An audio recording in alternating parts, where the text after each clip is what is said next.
Mean राशि वालों, एक बड़ी हलचल मचने वाली है। ब्रह्मांड अब आपके जीवन को बदलने का निर्णय ले चुका है। आसमान में चल रही ग्रहों की चाल और शनि देव की 7.5 की तीव्र ऊर्जा आपके जीवन को झटके से बदलने वाली है। मीन राशि वालों, याद रखना कि आपके 11वें भाव में राहु है और राहु यानी एक झटके से परिवर्तन लाने वाला, और अब 12वें भाव में बैठा राहु यानी आपके कर्म, आपकी मेहनत, आपके रुके हुए आपके प्रयास का फल एक झटके में आपको देने की तैयारी कर चुका है। इस समय और काल पर आपको ब्रह्मांड भी बड़े प्रबल और कठोर संकेत दे रहा है। आप इन्हें पहचान नहीं पा रहे हैं। आपके गुरु की पंचम दृष्टि इस समय चंद्रमा पर पड़ रही है। गुरु इस समय आपके पंचम भाव में बैठे हुए हैं और इनकी पंचम दृष्टि ही आपके चंद्रमा पर पड़ रही है। वृश्चिक राशि में चंद्रमा बैठा है, मारक है और नीच है, लेकिन नीच ग्रह भी कभी कभी जीवन में बहुत बड़े परिवर्तन का कारक होते हैं। ब्रह्मांड इस समय आपको प्रबल संकेत दे रहा है, महसूस करा रहा है कि अब आप पहले जैसे नहीं रहे। बहुत कुछ अंदर ही अंदर टूट चुका है, बहुत कुछ नया जुड़ चुका है। पुराने रिश्ते, पुरानी चीजें और पुरानी भावनाएं अब आपका पीछा छोड़कर जाने वाली हैं। इन संकेतों को पहचान लो बंधुओं, आपका जीवन बदल जाएगा, हम गारंटी देते हैं। साथ ही साथ ग्रहीय गोचरों पर आधारित 5 बड़ी भविष्यवाणियां और एक ऐसा महा उपाय जिससे कहते हैं ईश्वर को, भगवान को ही सुपारी दे देना। अपने दुख दर्द तकलीफों को मिटाने के लिए भगवान के साथ एक एग्रीमेंट कर लेना, ये इस समय आपके लिए बेहद आवश्यक है। आप इस उपाय को करके देखिए, उसके बाद बताइए कैसे कुछ ही दिनों में आपका जीवन बदल जाएगा, 100% गारंटी के साथ है। कोई मिला ही नहीं जिसने कहा हो कि ये उपाय काम नहीं किया गुरुजी। आप भी करके देखना, आप पर भी काम करेगा। तो चलिए सबसे पहले बात करते हैं भविष्यवाणियों की, फिर आगे बढ़ते हैं। जय माई की। बंधुओं, ज्योतिष और तंत्र विद्या के क्षेत्र में आचार्य अमित एक जाना माना नाम है। पूज्य गुरुदेव के साधनाओं और ज्योतिष विद्या के अनुभव बेहद दिव्य है। जी हाँ, पूज्य गुरुदेव ने जिसकी भी कुंडली का विश्लेषण किया और कुंडली के अनुसार उसे सटीक उपाय व महामाई माँ बगलामुखी की विशेष कृपा दी, उसके जीवन में सकारात्मक बदलाव तो आ ही है। फिर चाहे समस्या कितनी ही कठिन क्यों ना हो, समाधान तो अवश्य हुआ है। अब ऐसे में यदि आप भी अपने जीवन की किसी बड़ी समस्या से जूझ रहे हैं, जैसे कि कर्जा बढ़ता ही जा रहा है, काम धंधा और व्यापार सब रुक चुका है, रिश्ते नातों में तनाव हद से ज्यादा बढ़ गया है, पूरा जीवन ही नकारात्मकताओं से भर गया है, तो ऐसे में यही सही समय है जब आप श्रेष्ठ गुरु से मार्गदर्शन प्राप्त करें और जीवन के अंधकार को समाप्त कर दिव्य प्रकाश की ओर कदम बढ़ाएं। वीडियो में दिए गए नंबरों पर तुरंत संपर्क करिए और अपनी कुंडली का विश्लेषण व समाधान पूज्य गुरुदेव के द्वारा करवा लीजिए। देर ना करें, आपके देवी देवताओं के आशीर्वाद से ये मौका खुद चलकर आपके पास आया है, इसे गंवाना नहीं है। अभी फोन करें और गुरुदेव से मार्गदर्शन प्राप्त करें। महामाई आपका कल्याण करें। धन्यवाद। इस समय की ग्रह स्थितियों को यदि देखेंगे तो समझो कि सीधे अभी चंद्रमा जो है वह मारक है।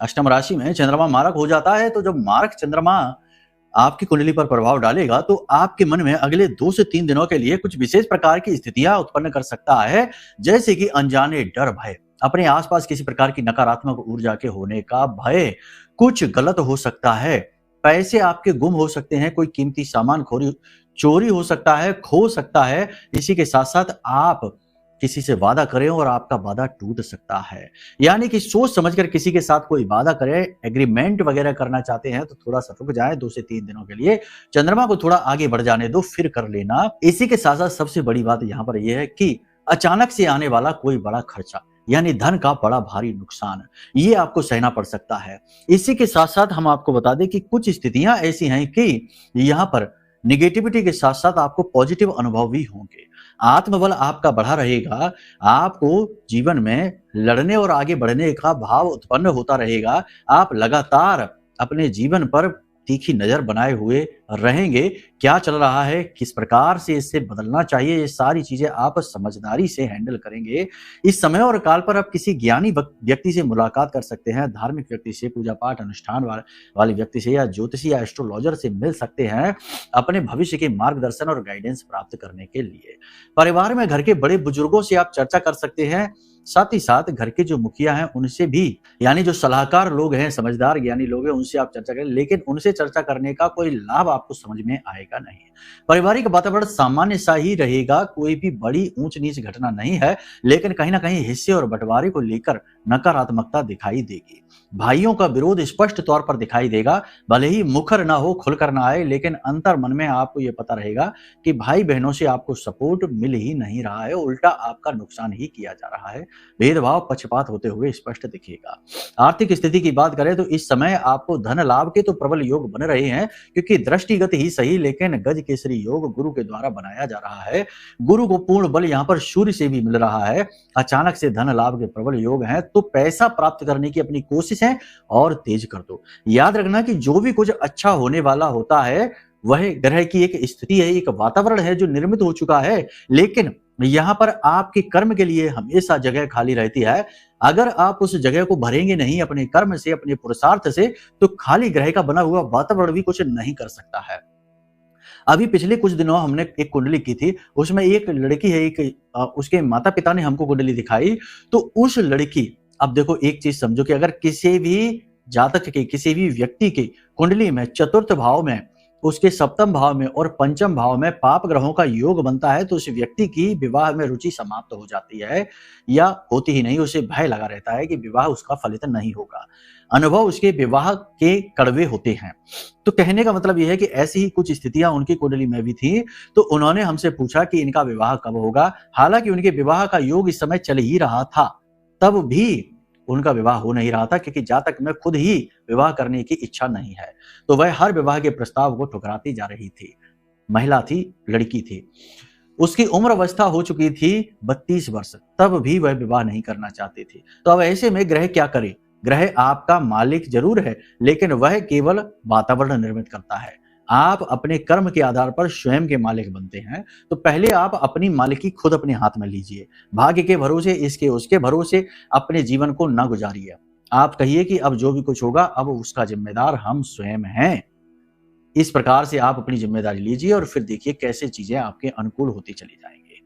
कुछ आपके सपोर्ट में लोग आएंगे, यानी आपका कोई रुका हुआ कार्य अगले 3 से 5 दिनों में बनेगा और उसमें कोई व्यक्ति बढ़कर आगे आएगा और आपका सपोर्ट करेगा। अनजाना व्यक्ति होगा, लेकिन उससे आपका रिश्ता अच्छा हो जाएगा बाद में। इस समय नए प्रेम संबंधों के प्रबल योग है। शुक्र केतु युति 5वीं राशि में जब बनती है तो यह प्रेम संबंधों को आकर्षित करती है, लेकिन इसमें चांसेस बहुत हाई होते हैं कि प्रेम संबंध जो है वो धोखेबाज होंगे, यानी कि आगे चलकर बहुत जल्दी ही उनका असली चेहरा सामने आने वाला है। छिपे हुए प्रेम संबंध उजागर हो जाएंगे। आर्थिक स्थिति आपकी थोड़ी सी सुदृढ़ हो सकती है अगर अचानक से रुका हुआ धन आपके जीवन में आ जाए, परंतु उसमें आपको अपने प्रयास और तेज करने होंगे और मुखर करने होंगे। इस समय आपका अपमान हो सकता है, पुराने लिए हुए कर्जों की वजह से या पुरानी किसी गलती की वजह से आपकी ही कमी या गलती उजागर हो सकती है, बाहर आ सकती है, जिसकी वजह से कार्यस्थल पर आपके यदि कोई विवादित स्थिति चल रही थी तो वह अब सुलझती सी दिखाई दे रही है, लेकिन फिर भी आपके मनो अनुकूल नहीं होगी। यह निगेटिव खबर है। उच्च अधिकारियों का आपको सपोर्ट समर्थन भरपूर मिलेगा। सूर्य गुरु युति उच्च अधिकारियों का सपोर्ट खूब दिलाती है, फिर भी कहीं ना कहीं आपको ऐसा लगेगा जैसे कि आपके साथ भेदभाव सा हो रहा है। नौकरी के नए अवसर आपको अवश्य मिलेंगे। यदि कोई बेरोजगार है, नौकरी चाहता है, तो उसे अवश्य नौकरी लगेगी। फिर से वही बात है कि अपने प्रयासों को और तेज कर देना। ये नहीं कि गुरुजी ने कह दिया तो अब हाथ पे हाथ धर के बैठे हैं और आराम से घर पे लंबी टांगे करके सो रहे हैं और सोचे नौकरी तो लगी ही नहीं, गुरुजी की भविष्यवाणी झूठ हो गई। तो झूठ भविष्यवाणी नहीं है, आपका कर्म झूठा है। ठीक है, कहने का मतलब यह है कि ये संसार उसी का साथ देता है, भगवान उसी का साथ देता है जो स्वयं अपना साथ देने के योग्य होता है। नाकारी और निकम्मों के लिए तो इस संसार में ही जगह नहीं है। भाग्य दुर्भाग्य की तो बात ही छोड़ दो। तो कहने का मतलब यह है कि हम यहाँ पर जो भी कुछ आपको बता रहे हैं वह आपकी कुंडली का, यानी कि गोचरों का विवेचन हो रहा है, यानी निर्मित होने वाला वातावरण। जैसे कि कोई नाव जो हवा से चलती है, पाल वाली नाव है, यदि उसे उसी दिशा में हवा का प्रवाह मिल जाए जिस दिशा में वो नाव जाना चाहती है, तो वह और तेजी से आगे बढ़ जाती है। अब यदि हवा उसी दिशा में चलने लगे और नाविक पाल नीचे गिरा दे, तो भला उस नाव को तेजी से आगे कोई कैसे ले जा सकती है? हवा भी नहीं ले जा सकती। तो ग्रह तो बनने वाली हवा है, यानी वातावरण है। आपका कर्म पाल है जो और तेजी से आपको अपनी कामयाबी की ओर लेकर जाएगा। उम्मीद है आप समझ गए हैं। नहीं तो फिर बहुत सारे मूर्ख ऐसी बातें कमेंट में कहते हैं कि आपने तो कहा था पैसा मिलेगा, पैसा तो मिला ही नहीं। आपने तो कहा था नौकरी लगेगी, तो नौकरी तो लगी ही नहीं। तो पहले आप अपने अंदर झांक के भी देखो कि कहीं आपके अंदर ही तो कोई खोट नहीं बैठी है। हम तो यहाँ मेहनत कर रहे हैं, आपके ग्रहों को पढ़ रहे हैं, आपको ज्ञान देने की कोशिश कर रहे हैं। बहुत समय लगता है इन चीजों को बनाने और आपके सामने लाने में, मेहनत लगती है, ध्यान लगता है। नवरात्रि का समय चल रहा है, कठिन समय है, तब भी आपके लिए कार्य कर रहे हैं। तो हमारा तो कर्म पूरी तरीके से, हम अपने कर्म मार्ग पर प्रबलता से आगे बढ़ रहे हैं। आप बढ़ पा रहे हैं कि नहीं? यही सब बातें हैं जो आपको जाननी है। कई बार ऐसा होता है कि जीवन में बहुत सारी तकलीफें आती हैं और उन तकलीफों को हम बाहर वाले लोगों को समझते हैं कि ये हमारी तकलीफ का कारण है, इसने हमको धोखा दिया, इस व्यक्ति ने सही समय पर साथ नहीं दिया, इस व्यक्ति ने हमारा पैसा नहीं दिया, इस व्यक्ति ने हमको नौकरी नहीं दी। लेकिन कभी हम अपने अंदर झांक कर नहीं देखते हैं। कई बार वक्त कहता है कि रुको, अपने अंदर झांक कर देखो। शनिदेव कहते हैं कि अपने अंदर झांक कर देखो, कहीं आपने ही तो अपने ही लालच में, अपने ही प्रेम के मोह में गलत व्यक्ति पर भरोसा करके धन तो नहीं दे दिया। आपको खूब पता था कि ये आपके पैसे का शोषण करेगा, कभी वापस नहीं करेगा, तब भी आपने दे दिया। आपको खूब पता था कि ये आदमी धोखेबाज है, दूसरों के साथ छल कर रहा है, तो आपको क्या छोड़ेगा। आपके अंदर के ज्ञान, आपकी चेतना ने आपको जगाया, चेताया, लेकिन आप नहीं माने। गलत व्यक्ति से नाता जोड़ बैठे और अब आप पछता रहे हैं, भाग्य को कोस रहे हैं। तो हर वक्त भाग्य ही हमारा जिम्मेदार हो परेशानियों का, ऐसा जरूरी नहीं। हम खुद ही अपने गलत भाग्य का कभी कभी चुनाव कर लेते हैं। समझ में आई आपको बात? बात बहुत सीधी है, बिल्कुल सच्ची है, कोई कहता नहीं, लेकिन क्योंकि आजकल का जो समय है ना, सोशल मीडिया का, ऑनलाइन का, और आजकल का ये झूठा अधकचरा आधुनिकवाद का जो दौर चल रहा है, विज्ञान अपनी जगह है, खोज अपनी जगह है, लेकिन ये उल्टे सीधे कर्म को मिलाकर एक आधुनिकता की तस्वीर पेश की जा रही है ना, यही हमारे विनाश का कारण बन रही है। तो यहाँ पर लोग झूठ की चाशनी में चीजों को लपेटकर इतना स्वादिष्ट बना देते हैं कि सच का तो स्वाद ही खराब हो जाता है, कसैला स्वाद है। सच सुनते ही लोग एकदम से व्याकुल हो जाते हैं कि अरे ये क्या कह दिया, ये तो सुनना ही नहीं था, हाजमा खराब हो जाता है। तो इसलिए सीधी सरल और सच्ची बात भी लोगों को हजम नहीं होती है। ये समय की मांग है, ऐसा ही समय हो गया, क्या कर सकते हैं। लेकिन हम तो माई के साधक है, सच्चे काम करते हैं, सच्ची बात बोलते हैं, अच्छी लगे तो ठीक है, वरना हमारी बात वापस कर देना, कोई बात नहीं है। कहने का मतलब यह है कि इस समय और काल पर आपको जागरूक होना है, समझदार बनना है। इस समय ब्रह्मांड आपको प्रबल संकेत दे रहा है कि अब आपको उन पुराने नाकारे निकम्मे रिश्तों को नहीं ढोना है जो आप पर ही बोझ बनकर बैठे हैं, आपका ही शोषण कर रहे हैं, आपसे ही चीजें लेते हैं और आपको ही कोसते हैं। आपके अपनेपन होने का, अपने बनने का दिखावा ढोंग करते हैं और फिर आपको ही कोसते हैं। ऐसे रिश्तों को नहीं ढोना है, उन्हें आप भगाओ अपने आप से। साथ ही साथ उन आदतों और उन चीजों को भी अपने आप से दूर करो जो आपके लिए कंफ्यूजन का कारण बनती हैं। जी हाँ, आपकी वे आदतें क्या हैं आप समझो। आपकी सबसे बड़ी आदत यह है कि जहां जरूरत नहीं है वहां पर भी भावुक हो जाना, हर व्यक्ति को अपना समझ लेना, हर एक काम में दिलो जान से अपने आप को झोंक देना, चाहे फिर आपको उस काम का क्रेडिट मिले या ना मिले। तो ये सारी चीजें हैं, इन पर काम करने की आवश्यकता है। ब्रह्मांड का प्रबल संकेत है कि अब आप थोड़े से चतुर हो जाओ, स्वार्थी हो जाओ, स्व का अर्थ ढूंढो, मतलबी ना हो जाओ, चालाक हो जाओ। इस समय और काल पर आप अपने आप को वैसे तो बदलता हुआ महसूस कर रहे हैं, ये कुछ कुछ संकेत आपके अंदर दिख भी रहे हैं, जागृत हो रही है। अब आप अपने आप को और ज्यादा धैर्यवान, गंभीर महसूस कर तो रहे हैं, लेकिन अभी आप समझ नहीं पा रहे हैं क्योंकि अभी इसकी शुरुआत है। धार्मिकता का भाव भी आपके अंदर प्रबल होता जा रहा है। सबसे बड़ा यहाँ पर ब्रह्मांड का संकेत यह है कि चाहे किस्मत ने, दुर्भाग्य ने आपको कितना ही तोड़ा हो, कितना ही झंझोड़ा हो, लेकिन आप अपने सत्य के मार्ग पर डटे हुए हैं, अपने काम को बड़ी गंभीरता से कर रहे हैं और जैसी भी जो भी आपकी जिंदगी है, आप बस उसे पूरी ईमानदारी से निभाते जा रहे हैं, अपने रोल, अपने किरदार को। ये बहुत बड़ी बात है। कहने का मतलब यह है कि चीजें तो आप सही कर रहे हैं, कहीं ना कहीं खामियां, गलतियां हैं जिनकी सजा आपको भोगनी पड़ती है। खैर, व्यापारियों के लिए ये समय अच्छा कहा जाएगा। इस समय आयात निर्यात का व्यापार अच्छा चलने वाला है, लेकिन कंपटीशन आपको परेशान करेगा। कपड़ों का व्यवसाय अच्छा चलेगा, सोने आभूषण का व्यवसाय मंदा रहेगा, कमीशन का काम, शेयर मार्केट का काम ठीक चलेगा, काउंसलिंग का काम अच्छा चलेगा, टीचर का काम, वकील, डॉक्टर का काम अच्छा चलेगा। ज्यादा जोखिम आपको नहीं लेने हैं, नए निवेश इस समय आपको नहीं करने हैं, करने भी हैं तो पहले अपनी कुंडली दिखवा लो, क्योंकि कुंडली में क्या चीज आपको सपोर्ट करती है, क्या नहीं करती है, ये आपको जानना बहुत जरूरी है। कई बार लोग अपने जीवन के 20-20 साल ऐसे काम को करते गुजार देते हैं जो उनकी कुंडली सपोर्ट ही नहीं करती है, और बाद में होता भी वही है, यानी उनके हाथ में कुछ भी नहीं बचता, खाली के खाले, कंगाल के कंगाल ही। और फिर रोते हैं कि गुरुजी हमने तो अपने जीवन का एक इतना लंबा दौर यूं ही गुजार दिया, कुछ भी मिला नहीं, कुंडली भी सपोर्ट नहीं कर रही थी। तो अब ऐसे में कुछ भी करना चाहते हो, विदेश जाना चाहते हो, क्योंकि इस समय विदेश जाने का योग प्रबल है, तो विदेश जाना चाहते हो या कोई नए व्यवसाय की शुरुआत करना चाहते हो, वाहन खरीदना चाहते हो, तो एक बार अपनी कुंडली जरूर दिखाओ। सबसे सच्चा और सबसे अच्छा आकलन आपको करके देंगे, छोटी सी दक्षिणा जरूर लेंगे, क्योंकि हर व्यवस्था को बनाने के लिए धन की आवश्यकता होती ही है। हमारा अध्यात्म भी कहता है कि धर्म, अर्थ, काम और मोक्ष, ये 4 पड़ाव हैं जीवन के, यहाँ से गुजर कर ही आप मुक्ति प्राप्त कर सकते हैं। तो छोटी सी दक्षिणा के साथ आपका उद्धार हो सकता है माई की कृपा से, ये आप याद रखना। तो चलिए, अब यहाँ पर एक चीज समझिए, जीवन साथी से आपको सपोर्ट मिलेगा, लेकिन जीवन साथी के स्वास्थ्य को लेकर चिंताएं रहेंगी। नए करियर को, यानी नई नौकरी को शुरू करना चाहते हो, जॉब करना चाहते हो, जॉब आपको आसानी से मिलेगी। विवाह के लिए जो तैयार बैठे हैं उनका विवाह तय हो जाएगा, ठहर जाएगा। अगर अब भी नहीं हो पा रहा तो एक बार कुंडली दिखाओ, कुंडली में कोई पाप ग्रह योग है जिसे मिटाना अनिवार्य है। इस समय और काल पर आप 2 बातों का विशेष ध्यान रखिए। पहला, अपने स्वास्थ्य सेहत का। लंबी दूरी की यात्राएं न करें, उल्टा सीधा भोजन न खाएं, शुद्ध सात्विक भोजन ग्रहण करें और अल्प भोजन ग्रहण करें, अधिक भोजन न ग्रहण करें। दूसरा सबसे महत्वपूर्ण कि अपने रुपए पैसे धन का हिसाब किताब एक एक पाई पाई का रखें, किसी पर भी अंधा विश्वास ना करें, जिस पर करेंगे वही धोखा देगा। ये चीज बहुत महत्वपूर्ण है। तीसरा भी आपको बता देते हैं कि हर एक व्यक्ति से दिल लगा लेना, हर एक व्यक्ति को अपना समझ लेना। कोई भी आपके साथ 10 मिनट या 1 घंटे भी प्यार से मीठी बातें कर ले और उसके सामने दिल को खोल कर रख देना, ये अच्छी आदतें नहीं है। इन्हीं की वजह से आप बहुत बार दुखी हो चुके हो। जी हाँ, तो अब आपको ऐसा नहीं करना, क्योंकि एक ऐसा व्यक्ति आपके जीवन में आने वाला है। अगले 5 से 7 दिनों में कोई एक ऐसा व्यक्ति आएगा जो छल का जाल बुनेगा, आपको फंसाना चाहेगा। कुछ तो है जो आपसे वो चाहता है और वह लेना चाहेगा।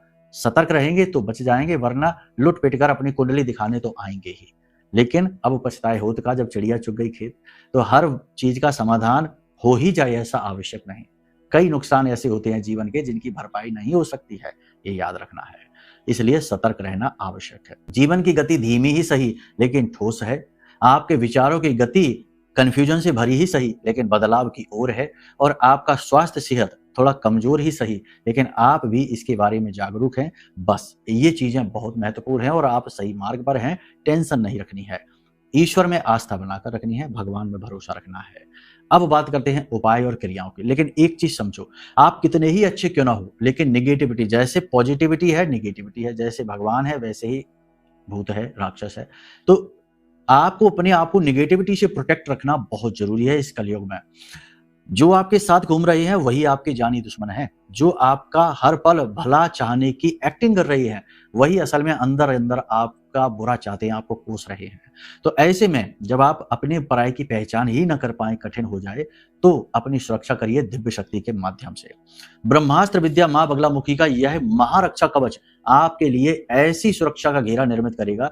मां बगलामुखी कौन है, जरा आप नहीं जानते तो इनके बारे में रिसर्च कर लेना इंटरनेट पर, आपको खुद ही पता लग जाएगा। हमारी आराध्य देवी हैं, अभी इन्हीं के अनुष्ठान चल रहे हैं नवरात्रि में।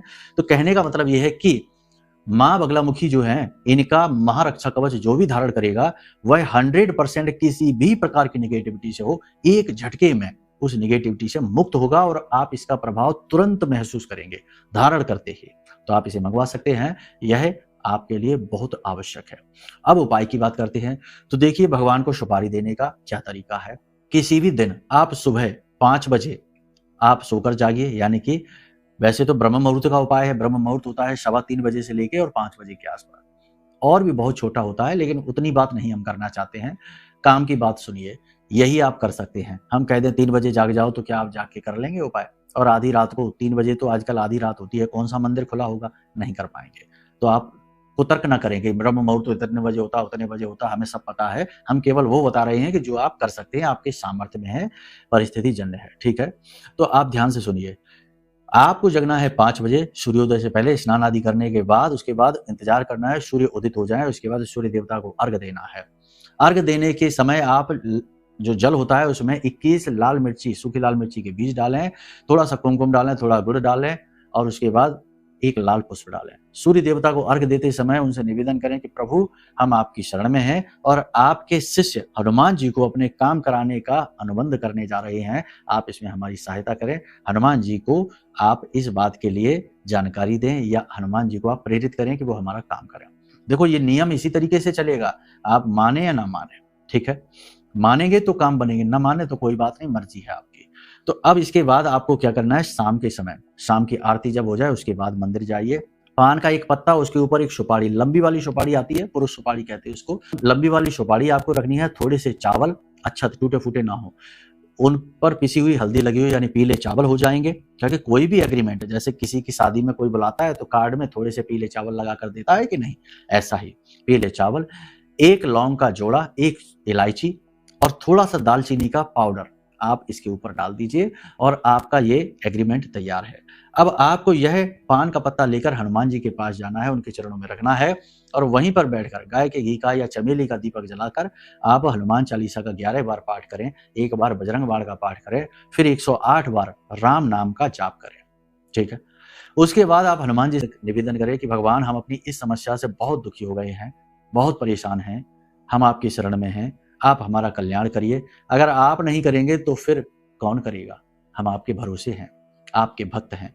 इस प्रकार उनसे भावपूर्ण निवेदन करिए और चुपचाप घर चले आइए। किसी को इसके बारे में कुछ ना बताना, किसी को भनक न लगने देना। जो देख ले सो देख ले, ना देखे सो ना देखे।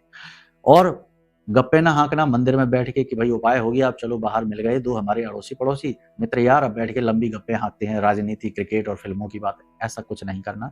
सीधे घर आना, हाथ पैर मुंह धोना और अपने चुपचाप बिस्तर पर लेटना, विचार करना, भाव जोड़ना। इस उपाय को आप लगातार 11 दिन करके देखिए, 101% आपका काम बन जाएगा। आप खुद हमें धन्यवाद देंगे इस उपाय को करने के बाद, काम बनने के बाद। ठीक है, जब हो जाए तो हमें बताना कैसे अनुभव रहे आपके। बाकी पूर्ण समाधान के लिए एक बार अपनी कुंडली भी दिखा लो, क्योंकि कई बार कुंडली में पाप ग्रह योग ऐसे होते हैं कि हर एक जगह बस नाकामी ही दिलाते हैं, पूजा पाठ अनुष्ठान का भी फल मिलने नहीं देते हैं, बाधक बन जाते हैं। तो कुंडली दिखाएंगे तो पूर्ण समाधान प्राप्त होगा। ठीक है, चलिए आज के कार्यक्रम को यही विराम देते हैं। प्रेम से बोलिए जय माई की, जय मां बगलामुखी।